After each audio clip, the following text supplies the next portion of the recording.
The Ink and Paint Club podcast is intended for mature audiences. These guys can't go about like 3 seconds without saying a swear, so, listener discretion is advised. In these Hey, Mel. troubled times. Hey, what? How does the kitty cat go? Very good.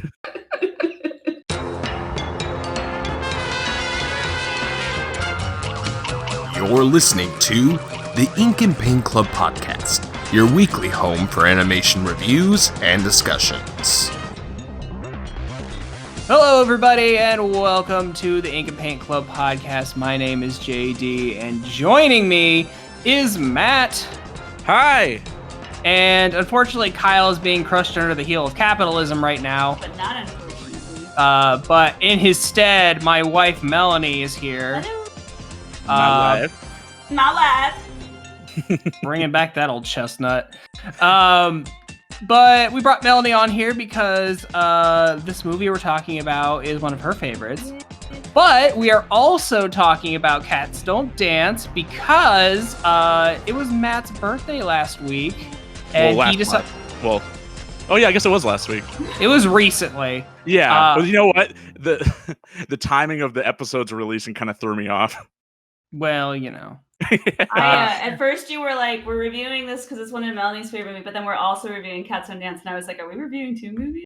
No. Oh my God. Sorry. The original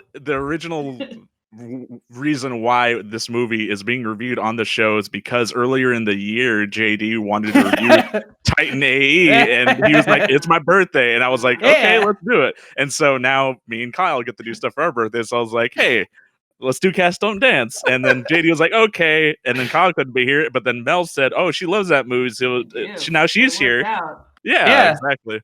I have to say, though, it's a real testament to my marriage and my dedication that I'm married to him, knowing full well that he likes Titan. I thought you were going to say because he doesn't like musicals. That as well. There's a lot of things why Melanie shouldn't have married me, I'm a but giver. we make it work. I'm a martyr. Clearly. Yeah, clearly. I love him for who he is. Oh, thank you, dear. But yeah, we are talking about 1997's Cats Don't Dance, Warner Brother animated movie. Which honestly, Mel, I'm gonna say I don't think I saw this movie until you made me watch it. I'm pretty sure I didn't watch this as a kid. I was probably like, you have to see it. I mean, there's a lot of movies like Lion King 2. Many. Yes, Oh, that's our movie. Oh, right. You're the one that's our all. movie. You're always We up haven't- like on all the Disney sequels. And we haven't watched it since. And I think we need to bring it back for our anniversary. I think that needs to become like an annual thing. I think we need to watch it. This is our date night. Let's review that one on your guys' anniversary. Yeah. That's such a good idea, Matt. We'll have to wait till next year. It's already This passed. is why Matt's If you remember. is in January. So All right. that was But over yeah. Christmas break when we watched that. Yeah. So as long as we do it like December, January, we should be fine. Okay. Anyway, sorry. Anyway, people, let's look out for Lion King 2 sometime in the far distant future. So since you guys are the big aficionados of this movie, Matt, this is your birthday show. Yes. How about why don't you start us off and like your history with this movie and like why you enjoy it so much? So I never saw this movie in the theater, which I guess a lot of people never saw in the theater because it didn't do Yeah. too well. Unfortunately, its advertising wasn't so good, and Warner Brothers kind of Is it like this and the Iron Giant? Why Warner Yeah. Brothers stopped making movies? yeah. Iron They- Giant wasn't done by this specific because this was Turner Features Animation, and then All right. it got rolled. Well, actually, I've got a whole list of like production stuff on this. I'll go into that a little bit later. But Okay. as far as my they, personal, like, do it to themselves.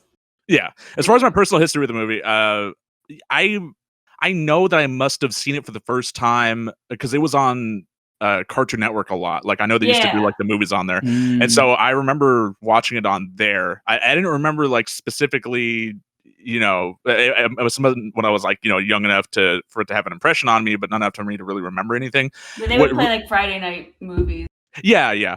But what really kind of got me in the movie was back when, and I mentioned this I mentioned this on the last show, kind of like how I ended up like in the early days of not the early days of the internet, but my personal early days of the internet, like how I ended up on like 4chan. And so I was a big frequenter of the comics and cartoons board. And that was a movie that was really popular on there. You'd always see like reaction images posted on there from that movie. And so I finally, I finally gave it or not finally gave it a watch, but I hadn't seen it in so long. I was like, oh, I think I remember this movie. Let's give it a watch. And I was like a really big fan of the animation, the music, the character design, everything about it. It was just like a perfect package. So it was around that time. So it was like over a decade ago now. I would be on live stream, just doing streams of, like cartoons and shit. And like anytime we had like, I would be doing movies and stuff, but like as a cool down movie, like after the fact, I always defaulted to like 3 movies. It was either the live action Super Mario Brothers movie, the Sonic the Hedgehog OVA, or Cats Don't Dance. Because I just had those movies on.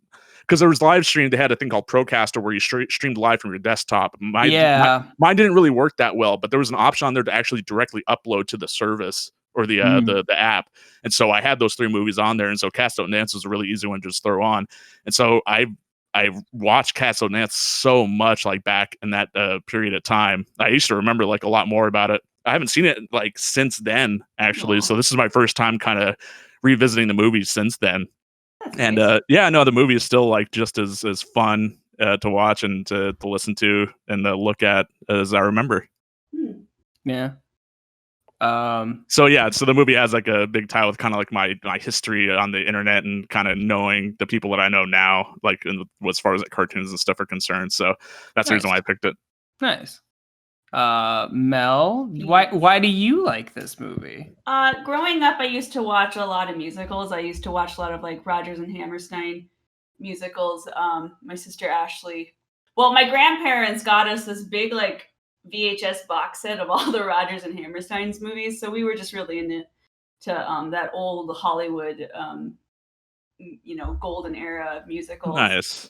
And we really loved Singing in the Rain. Is one of me and my sisters. It's like one of our all-time favorite movies, and with Gene Kelly, and we used to watch that movie all the time, and we'd try to like dance to it and stuff. Yeah. Though there's a bit of connection though. Gene Kelly did the choreography for this movie before he passed. Actually, yes, I was. Yeah, and so when this movie came out, it was like a direct link to that era in Hollywood. Just that time of singing and dancing when that was like what movies were on stage sets. Now they're more action adventure-y kind of. There's not too many musicals anymore. So this movie is really fun because you take this cat, this quote unquote minority, and he wants to make it big in Hollywood. And there's all these references, a lot of caricatures that show up, on the movie theaters. They have like Gone with the Wind and Wizard of Oz and just like all those really good old school movies. So that's what I really connected with it, because to me this was like, oh, this is like a real love story here for old Hollywood. But then of course, like with what you said, I love the character design. I think the way that the cats are drawn are so fun. Lauren Faust was on it. Yeah, she did specifically Sawyer's animation. And I didn't learn that until a couple of years ago, and I'm like, oh, I love it. I love Sawyer. And the music's great. Randy Newman. It just really is one of those gems that I feel like the company failed it, I think. Yeah, and it was just so underappreciated at the time, but it's gone on to become like what I would consider a cult classic. It's just delightful to watch. Like, it's not long. The story is easy to follow. Yeah, we were watching it. It's like an hour. It's just a little over an hour. It's like when it ended, I'm like, that's it. Yeah, it's like I know I've seen this once or twice before. I'm like, wow, that really got out of there fast, didn't it? Yeah, so that was why it was like a good cool down like thing for when I was streaming, just because like it's a movie, but it's movie length, but it's not like overly long. So it was nice, just like if people wanted to stick around or people that were familiar, regulars and stuff, like they would be singing along and stuff. So now that I'm thinking about it and like just how short this movie is, I'm thinking of like if this movie were made today, which Lord knows it wouldn't be. So something that struck me kind of weird in the beginning of the movie, they really gloss over Danny's the main guy, right? Danny. They really gloss over him like leaving his hometown and going to Hollywood, which I get it. They just want to jump right into the story. But if that movie would have been made today, there would have been at least 10 to 15 minutes of him in his hometown, like growing up. Parents. Yeah, exactly. You had all this like almost unneeded backstory for why he wants to go there. But maybe they didn't have the funding. Maybe they had to cut that stuff. Yeah, I honestly wonder if there's like some deleted scenes or something. Because I think they did have budget issues.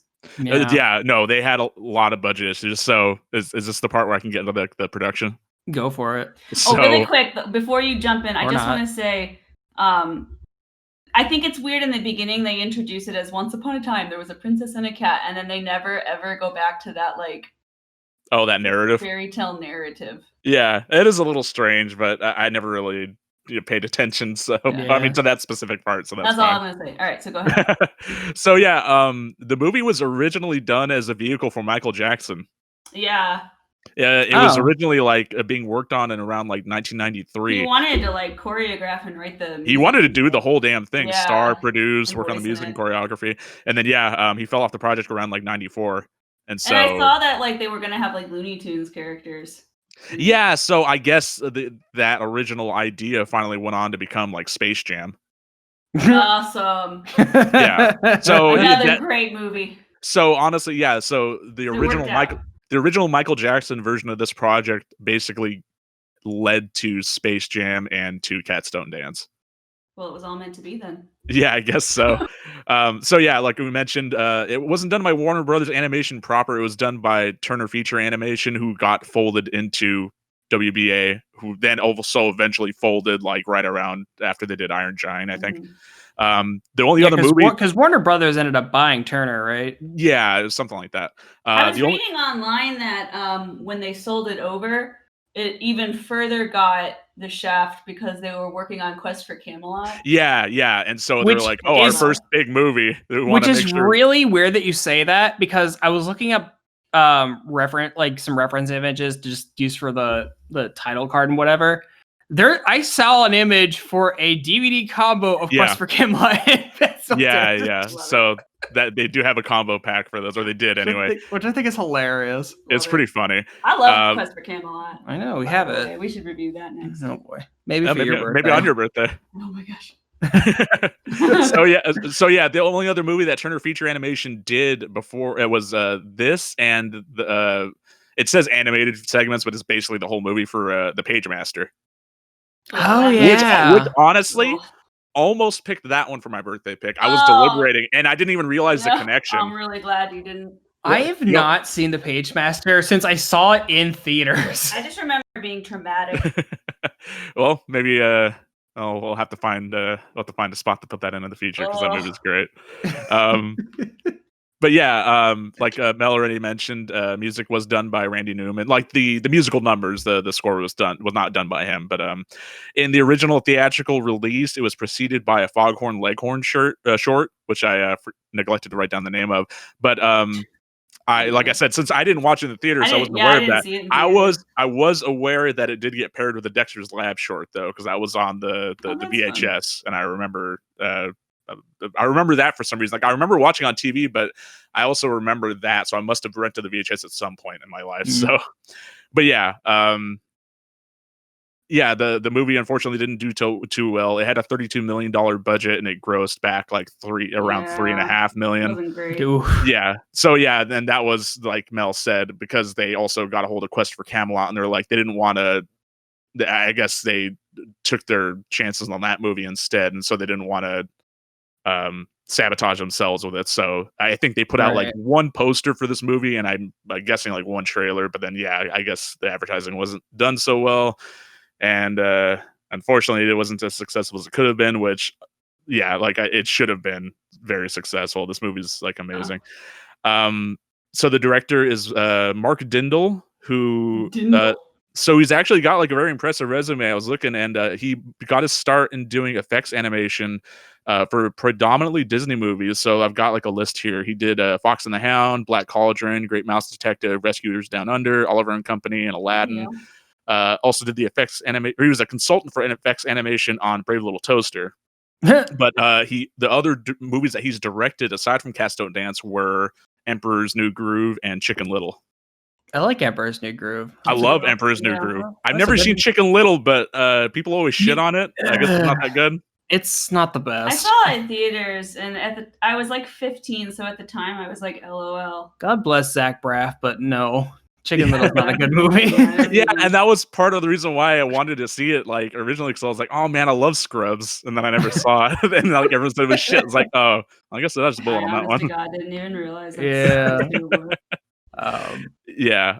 So yeah, that's all the notes I have for like the production on this stuff. I mean, there's obviously some more stuff out there, but that's just the stuff worth mentioning. Oh, actually, no, there was a couple more things regarding the voice stuff.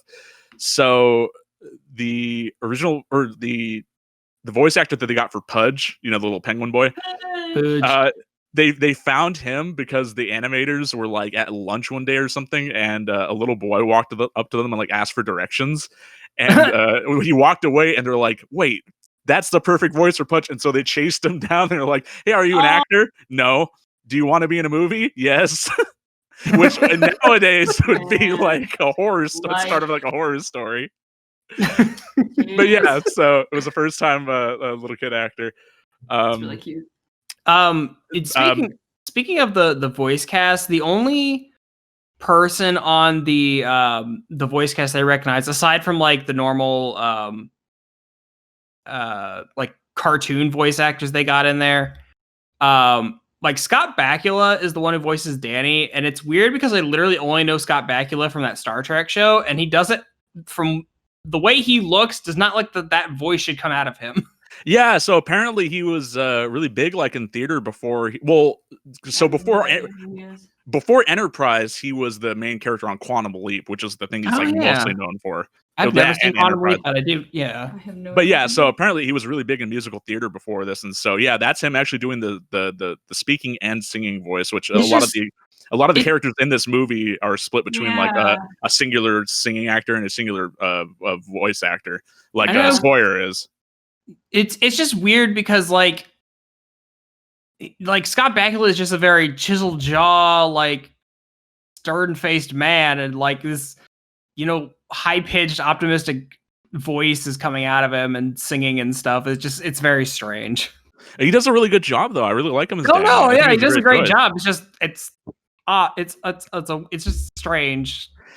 So they originally had a different speaking voice actor for Sawyer, and then and this is going off of something that Lauren Faust said actually. Like 90% into the production of the movie, they replaced her with somebody else, and that's the reason why you notice like her singing voice and her speaking voice are like drastically different. I think the original actress that they had doing the speaking role is probably a lot closer to like the deeper singing voice. I noticed that like her speaking voice is kind of raspy, but her singing voice is like very clear. Yeah.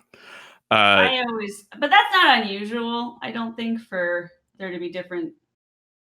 No, not for there to be different, but to replace it so like far into production, especially because especially because I was reading like about their production issues, and actually the next note that I had was related to that. So the director voices Max, and he was not originally supposed to voice Max. He just did it as a scratch track. Say that. And they ran out of money in the production budget, and so they just kept the scratch track. That's funny. So I mean, it's not like he has a lot of lines. So. No, he doesn't. But still, when you think about it, like that's weird that they would like replace somebody who had already recorded their lines like 90% into the movie. Yeah, and I get it. Like she's like a main character and everything, but still, like if you're that low on funds, like you think they would have like allocated their. Well, like I said, this movie was marred by a bunch of different production woes. So yeah. But yeah, so that was all the stuff that I had down for all that. Speaking of Max, is anyone else bothered by his shifting size depending on the scene? He's never a consistent height. I just think it's part of it. No, like I get it. It like makes him more visually imposing in some shots, but like in other shots, he's a little more normal sized, and like I don't know. It's like he shifts from scene to scene. I thought it was funny. Yeah, I mean that's just to be more imposing in certain shots and stuff. I couldn't. The only thing I could think of whenever I saw her and Darla Dimple on screen, I was just thinking like, man, I would love if Ash in Overwatch got like a combo costume of like Darla Dimples and Max. Man, so on the note of Darla Dimple, I love her. She's great. I used to watch Shirley Temple movies. There was one in particular that was called Heidi. I think that was the one that got played a lot on those like commercials. Made me from so Darla. depressed. Like, you gotta buy the Shirley Temple box set. Yeah, I was about to say. I'm now restored in full color. Oh my god! I'm pretty sure we all know that whole commercial, right? Yeah, From Baby Take a Bow to Curly Top. Oh my god! Yes, it's animal crackers in my soup. If you were up late watching Cartoon Network, it was either Shirley Temple or the Zoo Books. But I've actually seen those movies. It's only for a limited time. Yeah, they play the commercial for like forever. 3 years. Yeah, it's been a long time. But I've actually seen those movies. Like my grandma, we would watch them. She loved Shirley Temple. I've seen the Animal Crackers one. She's an orphan, and she's singing that song it's like lunchtime or something in the orphanage. And the kids are complaining because it doesn't taste good or some shit. And she's like, why don't you put animal crackers in it? And I'm like, yeah, that's gross. You guys are orphans. How do you afford animal crackers? No, they don't. That's why she's trying to like... And then, but Heidi is depressing as shit because she's like an orphan. And there's a lot of orphan movies where like, maybe that's why Darla Dimple doesn't have parents. I'm just now making connections. Also, is Max human or an ape? I'm sure he's human. Well, you know what? Yeah, because there are apes in the movie, but I don't think that Darla would want an animal working. It's because he has the monkey mouth, and honey, way to fucking. No, he has. It's like how chimps have like that long extruded mouth. So I never understood. Is he human or is he like a giant gorilla? He's just speaking of gorillas. So yeah, the movie does take place like in the 1930s or 1940s, and there's like a bunch of like little visual gags like regarding that time period as far as like the movies and the actors of the time and stuff. There's a bit where like they're walking on the studio lot and like King Kong is like it's like, hey Kong, how's the movie going? It's like, it's taking forever. Yeah, that's what it was. Yeah, it is kind of interesting watching this movie and like kind of like how Roger Rabbit is a lot of old Hollywood kind of stuff from a cartoon's perspective. It's just interesting seeing their perspective on it and kind of the visual nods and like references they make. Cause like, obviously this movie is about animals. So you like see Toto from Wizard of Oz as they're still making Wizard of Oz. Yeah. So there's a couple things I was reading on like the Wikipedia before, and they were like saying how they put like Gene Kelly's handprints in there, and the movie's based on like 1939, but Gene Kelly didn't actually get to Hollywood until like 1941. Well, it's more like invoking the time period, not necessarily the year. Yeah. I thought it was it's the same thing. Like, when you're a kid, you don't really think about it that much, or at least I didn't. But yeah, I never really paid attention to like this taking place in a different time period, or like how the actors were like nobody I'd ever heard of anything. And it was the same thing with like, when you rewatch like old like reruns like Looney Tunes and stuff back, when you're a kid. I don't know. I never really questioned any of that stuff. Did you guys ever like sort of think like, oh, who the hell is this? Like, obviously I watched this as an adult. So obviously I took it as, oh, it's harkening back to this old old Hollywood aesthetic. And then there's that whole bit from when they get to the movie premiere towards the end of the movie, and all these like old Hollywood movie stars are like just jumping out of a car. And it's like, I recognize some of these, but like Looney Tunes would do that all the time, where they would just like reference these celebrities of the time. And you watch it now, and I'm like, who the fuck is that? Yeah. And I think it was names that I really recognize were like Clark Gable. and Betty Davis. Yeah, and I'm trying to think, like, I wonder if when I was a kid, like, I just thought that these were all also fictional characters like Bugs Bunny and Daffy Duck, and they were just made for, like, the movie or, like, the shorts and everything, like, and I didn't really think about it too much, I guess. Obviously, now in hindsight, like, yeah, it's clearly meant to they're supposed to be real actors and stuff, but, like, you know, it's one of those things that kids don't really pay attention to, and it's made for kids, so. Yeah, it's just it's funny just how much they, like, sprinkle in real world references versus how much they make their own like version of it. Yeah, exactly. I don't think I think I always knew they were somebody. Whether it was somebody I knew. The caricatures of the celebrities were a little too specific. Like, yeah, you knew, okay, this is someone clearly, like, but whether or not I remembered.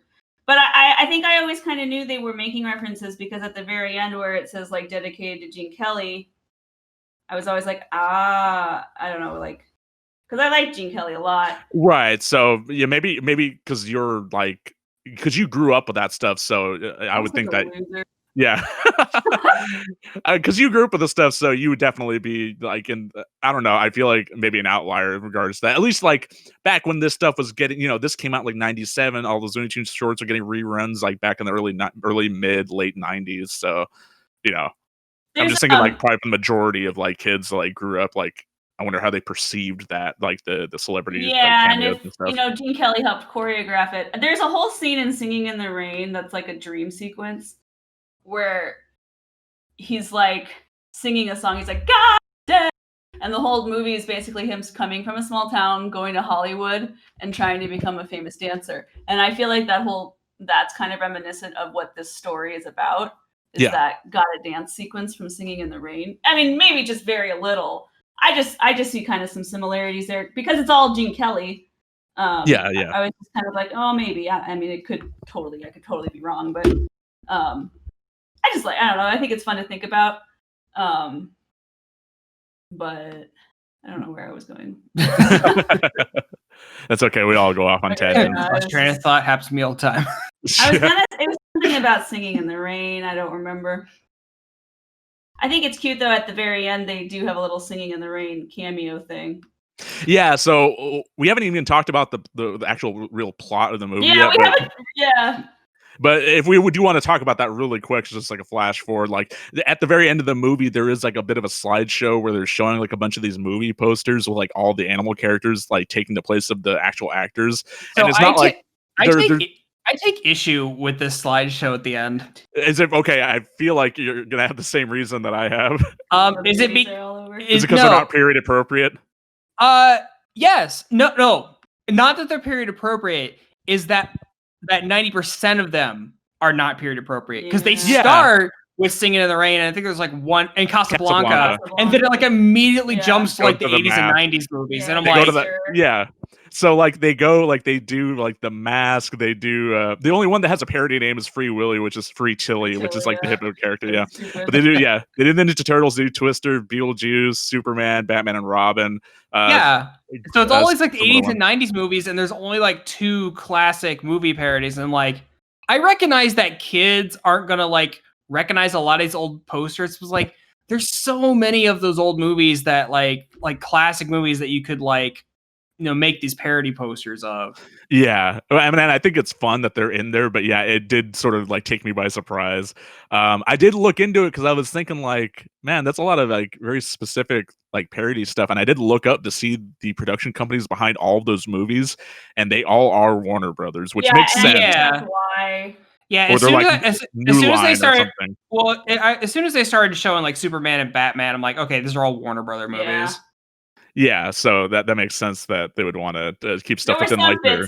Where I was annoyed because like, well, it's totally nitpicking, but it's like there's a part in the Batman and Robin when like the elephant is Batman, even though he's just like a composer, and I'm like, what? Yeah, well, gotta get him in there. And man. I felt like Danny and Sawyer weren't in that many movies, considering they were the main characters. Well, some people get more popular than the ones who I would take it as just like they didn't make as well like as good visual gags to make fun of those I'm posters. sure that's all it is. Yeah. I mean, God, the turtle that Don Knotts voiced ended up in a lot more of those than I expected. Dude, right? He's freaking Ninja Turtle. Like, come on. He's Ninja Turtles and Superman. Yeah, get out of here. That's so stupid. I think what could be said maybe is, I don't know, maybe in this universe, because the animals got popular back then, it just fast-tracked culture so much they were making these movies in the 40s and 50s. I don't know. Let's talk about the actual plot of the movie, I guess. Sure. So the movie is about, so we kind of mentioned it already, like, our main character, our Scott Bakula cat, Danny, is going from, so one more aside. I didn't realize there was an actual place called Kokomo in Indiana, which is where he's supposed to be from. When I saw Kokomo, of course, when anyone sees Kokomo, they instantly think of the Beach Boys song, which is based on a fictional place. But I didn't know there was an actual place called Kokomo as well. I don't think I knew until I was a lot older. Yeah. So anyway, so he comes from Kokomo and he's going to Hollywood because he's a singing, dancing cat and he wants to be in the big Hollywood pictures, and so he heads that he goes there and he tries to make it big, and he winds up getting a bit role on the newest Darla Dimple picture, who's the stand-in for like Shirley Temple for this time. Shirley Temple was an enormous bitch. No, not in real life. No, I'm just saying. I'm saying in this universe, if Shirley Temple was like a monster, I was basically. like, damn. I'm sure the real life Shirley Temple was very delightful. Oh, who knows? Did you all know Shirley Temple lived until like 2014? Yeah, I remember she when didn't she die That long is ago. crazy. I remember she passed away. I was like, oh, I thought she was already Yeah, she lived for a long time. I think as long as people were buying her box set, I guess she must have been like. It gave her power. That's right. Yeah. It gave her life juice. But yeah, so he kind of ruins his bit role by trying to take the spotlight and gets. Well, he has this like list where he's like, I'm going to become famous literally in 5 days. Yeah. Which is really Which maybe back then was a little more realistic, but cute. It shows kind of his naivety of how hard the process actually is. You know, because then you see all these animals that have been there for a long time and they're all like older. Yeah. And so I think it's kind of cute. And then he does end up being famous in 5 days, but whatever.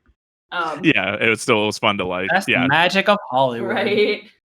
Any naive young actor that wants to strike it big thinks they can do it a lot quicker, and then there's just tons of people that now have you been just there have to forever. get famous on TikTok. Right, yeah. No, we're getting rid of TikTok. Apparently, that's a ban now. There's so many other problems in the world, but we got to focus on getting rid of TikTok because Chinese interference. I don't know, man. The world is on fire. The world is a dick. Anyway, I love TikTok. Anyway, so he makes this list, and so he lands this role as just like a regular ass background character because they need a bunch of animals. But how dare? But he's like, I'm gonna spice it up a little bit, so he decides to change the line, which, as his first gig in Hollywood, in general, I feel like, damn. But he's got to get noticed. Yeah, so he offends Darla Dimple. Miss Dimple. She calls her crazy ass butler. Anyway, kind of just, he's got his friends and he's trying to basically be like, y'all, let's do it. Yeah. You got to remember why you love being in movies. It. And so, drama ensues. Tears are shed. Happiness reigns. The end. Yeah, pretty much. Yeah, I mean, the movie is just a little over an hour long. It goes by quick. But I mean, it's like your very standard sort of like, just trying to make it big in Hollywood. You run into some strife, but in the end you succeed. And, it's just it's a very simple story, but it's heightened by just how great it looks, how great the character design and direction is, the voice cast, the singing, the musical numbers, everything is just like, it's a really good full package.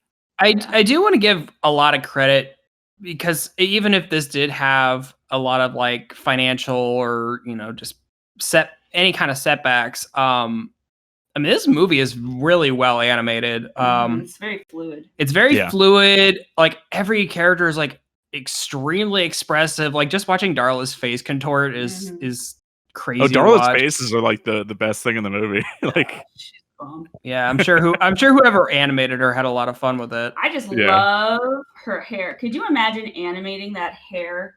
Oh my That god. person must literally be in the loony bin now. She's got chunky legs. I love her legs. Her fat little I sausage love legs. her chunky legs, and they don't make sense at all. Because there are some times where she's like standing and her legs are like toothpicking out, and you're like, "What the heck?" And I love it. But I think that's so. I think they captured that just like little girlness so well with her. Yeah, They 'cause really- they got like the flip sides of the coin. You got like the very sweet, like, you know, very innocent, and then like Mhm. also just like how awful kids can be as well. Like I think this is really why we shouldn't deify children in the media. Deify? Like, you know, like What? JD, don't use words you don't know. I know what it means. You know, It as a means like- teacher, right? It means like to like Maybe put them on a pedestal and like I don't know, like you hear these stories of all these like child stars growing up and how they be Yeah, they get like they messed can become messed up, and it's because they're like so exposed to fame and do agree with stuff. So that's Yeah. what I'm talking about. Yeah, for sure. objectify them, maybe. I don't know. But I like scenes where her legs are so fat and chunky, and then she wears these dresses, and there's so many like underwear shots. I know. Like It's all the time. it's just hilarious. This is like a 6-year-old and I there's just so love many it. panty shots. Because I think that's really well done, because I think it shows like, okay, she's clearly a sociopath, but she's still a child because she doesn't care about, like, she's naive enough that's how I don't know. I don't Yeah. know, man. There was that one music scene she has where she's on top of the yeah. piano. There's a lot of suggestive positions they put her in. Yeah, my 6-year-old did Big that. and loud. That's my I think that might be like my I think that might be my favorite scene in the movie, or like my I favorite love song, that song. I think it's really well done. because you got like the two different versions of him too that kind of reflect the two different personalities. yeah, I of her. love the jazziness of it, like Loud. loud, Loud. electrifies her hair. Yeah. Freaking hilarious. Which I'm pretty sure is how you set your hair on Yeah, I don't think fire. that's how you curl your hair, but No. and I love. I It was in the 40s, I guess. I think this is such a great attest to the character design when her bow turns like pointy, like horns. Oh, like in the shadows and stuff. I Yeah, love it. yeah, I those just are think- cool. Great. Any hoozle. Yeah. But yeah, I personally I'm not I can take or leave the musical aspect of this. Just like I'm not a big musical person, but But you can understand that from a Hollywood aspect. like in a historical Yeah. context, I understand why this is a musical. Mhm. Just because that that is how old Hollywood was for the longest time. Because it was more of when film finally became with sound. Mhm. Obviously they wanted to like really show that off, and a lot of stage stuff, like stuff on Broadway and whatnot, was all musicals. So obviously a lot of early Hollywood was musicals because they're basically just taking stuff from the stage and filming it. So what's so funny, and this is completely off topic, what's so funny about Singing in the Rain, if you ever venture to watch it, is that whole movie takes place when sound is being introduced to film. So the actors in it are super famous for acting, but they don't have any speaking lines yet. It's still that like they show you the lines. Is that the one where they like hide the microphone in the bush? Yeah, yeah. Oh. And so they're trying to like they're trying to be successful actors and add the voice, and they find out they really suck at it. Like, and it's hilarious. So anyway, That's funny. Mel, did you ever see the old car commercials that were Singing in the Rain, but they like put Gene Kelly's face on a breakdancer? no. Oh my god, I gotta show you something after we get done recording. Intrigued. But yeah, I don't know how I would have taken this as a kid, but I think as an adult and all the work and historical references that they put into this movie, I can appreciate it from that perspective. Yeah. And I could definitely see why this has become like a cult classic with animation fans and the whatnot. It is kind of sad that pretty much anyone who wasn't Disney back in the day Yeah. kind of got swept under the rug a little bit. But even Disney had its struggles in like the 70s and 80s. Yeah, and obviously, once the late 90s started to hit, I think just traditional animation was starting to go downhill a little bit. Yeah, Warner Brothers Animation, they really don't do very much. Not too much. Now they just really do TV shows. Well, I mean, Warner Brothers Animation has been picking up a lot recently. Yeah, it's ever since the Lego movie, I forgot they did that. They did Lego movie. They did Storks. I think they did that. Storks. I mean, I'm not saying that a lot of what they put out is good. I do enjoy the Lego movies. Those are great. But even down just like the TV and like direct to DVD animation stuff too. Mm-hmm. Well, I mean, God, freaking Green Eggs and Ham itself for Netflix. Yeah. Like, oh yeah, and I really think all their DC stuff is really well done. No, the DC stuff too, especially, and like that new Mortal Kombat movie they did that came out. Like, you know, it all looks really great. You wouldn't like the Mortal Kombat movie. There's a lot of gore. It's just there's it's literally a part. It's the complete opposite of this movie. Spare me. There's a part where a dude's face gets ripped off through the back of his head. It's great. I don't even know that. If you like gore, go listen to our Mortal Kombat review for a couple months ago. There's some times when we watch shit where even when we were watching the Harley Quinn series, as much as I liked it, there were some parts where I was like, I can't like. Yeah. Is there anything else you guys want to mention about this movie? It's good, worth a watch. Yeah, absolutely. Like if you haven't seen the movie before, definitely check it out. It's only like a little over an hour long. Yeah, you have nothing to lose. Make you feel good in this terrible time. Yeah, it's a good feel good movie. Yeah, that's a good way to put it. Because you don't really need to think hard when you watch it, and the choreography is well done. It's delightful. You know, we totally glossed over the whole animals being a metaphor for racism. No, you mentioned it a little bit in the beginning. Right. Yeah, so the whole movie is kind of like an allegory for like that period of time and, you know, that sort of thing. I mean, you know, you take it as it is. Mm-hmm. Yeah, and it's like very base level. It's not like it doesn't like hit you over the head with anything. Well, now because it is a kids movie at the end of the day. Yeah, well, of course. But now that I'm older, when I watch it, I literally watch it with the image in my head. Okay, let's think of these characters as minorities, as African Americans or Mexicans or So there's a couple scenes where I'm watching it, and right off the bat in the beginning, where they give him a script, and he's like, "Meow, is that it?" And the guy who hired him is like, "You can't say meow, right?" And I just think about like, okay, you know, how many Black people have been told they need to act more Black, or right, yeah, and especially like this, the passage of time. I will say I noticed that none of the human characters are anything but white. Yeah, which I think was kind of the more like even the crowd shots, it's just all white people. Yeah, you're right. And that was that was the more direct sort of tie to that too. Oh, you think they did it on purpose? Oh, absolutely. Oh, okay. Yeah. Yeah, well, because Sawyer is voiced by a Black woman. Yeah. So. Yeah. And she's a white cat, so it's not too on the nose. Yeah. Yeah, like I said, it's not like, you know, heavy-handed or anything, but it's just sort of like, you know, you could definitely pick up on it being like an allegory for that. So I'll say that, like, I don't think you need to go into this movie like really thinking about that. Yeah, no. I think it just adds a little more context with that. Yeah. I enjoy kind of looking at it from the other side. Mm-hmm. Because that is a huge issue still in Hollywood. When we watch the Oscars, it's a huge issue with you know, Black actors not being nominated for things or looked over. And so I think it's just important to heck's the word I'm looking for. It's important address it. Thank you. I use that word so often, like for some reason. Yeah, unfortunately, it is still very much a problem. Yeah. So anyway, speaking of problems, what are we gonna do about the Oscars this year? Sonic the Hedgehog is going to be up for all the awards. It's going to be up for like everything. It's going to be Sonic and Trolls. Like, they're going to be the only two movies. Well, the Pixar movie. Dude, apparently that Robert Downey Jr. Dolittle movie is like one of the highest grossing movies this year.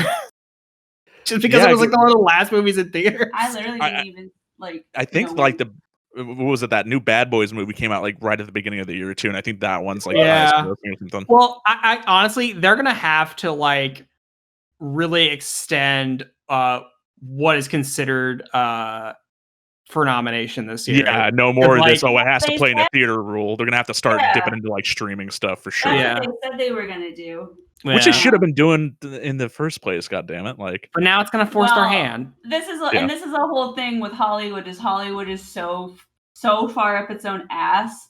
Like, Hollywood is run by a bunch of old people. dude, Hollywood really likes itself, which is why when La La Land came out a couple years ago, and I was like, I don't. This is not even good. Hollywood likes Hollywood movies was- about Hollywood, Yeah, Hollywood's like it's the best. which is really weird. They didn't like this movie more Yeah. because it's literally about that. So actually, my other thought was we probably should have reviewed this movie around when the new Cats movie came out. oh God, It would have been a very nice time. Like, it's a musical movie. It's about cats. they should have Oh. made that movie animated. It might I have think they actually wanted been, to. like, better if they did that. I think maybe there was still some sour taste from maybe Cats Don't Dance for them to want to do that potentially. Oh my gosh, the licking. a movie that came out like 20 years earlier. Hey, sometimes wounds are like take a long time The to scars, heal. the wounds are still fresh. Yeah, movie. go watch the movie. It's great. Yeah, it's a fun little movie. I think in these trying times, it's a good little refresher. Yeah, and you know what? And it is. It's just delightful. It takes your mind off of the shit going on and Yeah. just simpler times. And yeah. Misty I don't boy. think I realized though until Misty tonight when we looked it boy. up. I was like, I actually didn't know when it took place. I didn't think about it taking place. What I didn't know. I had to look it up on Wikipedia. Yeah. It as soon as I saw that they were still working on Wizard of Oz, that's what placed it for me. Is like, okay, this is late 30s. Yeah. But yeah. So guys, there you go. That is a review of Cats Don't Dance. Please let us know what you think about this movie. You can do so on our YouTube page on the video for this, or you can go over to our Facebook and Twitter if you want to check us out there. We also have a Discord if you'd like to chat with us, and all the links for that. I mean, I barely want to do it most days. All the links for those are going to be in the description of this episode, and you can, if you're not already doing so, you can always find all of our shows on most streaming platforms. So, Spotify, Apple, Google, all that good stuff. But until next week, please, everybody stay safe, wear your mask, and we'll, if we're all still alive next week, we'll catch you then. Yeah. Goodbye, Miss Dimple. Thanks for listening to the Ink and Paint Club podcast. Be sure to follow us on Facebook and Twitter to keep up with the show. Join our Discord to chat with us, and subscribe to our Patreon for some cool bonuses. Links are in the description. We'll see you next time.